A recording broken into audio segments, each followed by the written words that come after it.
सियालकोट में नई industrial estate के क़याम की मंजूरी दे दी गई है। एयरपोर्ट के करीब 400 एकड़ रकबे पर इंडस्ट्रियल इस्टेट कायम की जाएगी। पंजाब में 4 इंडस्ट्रियल इस्टेट गैर मुल्की सरमायाकारों को ऑफर करने का फैसला भी हुआ है।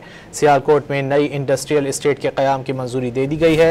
एयरपोर्ट के करीब 400 एकड़ रकबे पर इंडस्ट्रियल इस्टेट कायम की जाएगी। पंजाब में 4 इंडस्ट्रियल इस्टेट गैर मुल्की सरमायाकारों को ऑफर करने का फैसला भी हुआ। सियालकोट में नई इंडस्ट्रियल इस्टेट के क़याम की मंजूरी दे दी गई है। एयरपोर्ट के करीब 400 एकड़ रकबे पर इंडस्ट्रियल इस्टेट कायम की जाएगी। पंजाब में 4 इंडस्ट्रियल इस्टेट गैर मुल्की सरमायाकारों को ऑफर करने का फैसला भी हुआ है। सियालकोट में नई इंडस्ट्रियल इस्टेट के क़याम की मंजूरी दे दी गई है। एयरपोर्ट के करीब 400 एकड़ रकबे पर इंडस्ट्रियल इस्टेट कायम की जाएगी। पंजाब में 4 इंडस्ट्रियल इस्टेट गैर मुल्की सरमायाकारों को ऑफर करने का फैसला भी हुआ। सियालकोट में नई इंडस्ट्रियल इस्टेट के क़याम की मंजूरी दे दी गई है। एयरपोर्ट के करीब 400 एकड़ रकबे पर इंडस्ट्रियल इस्टेट कायम की जाएगी।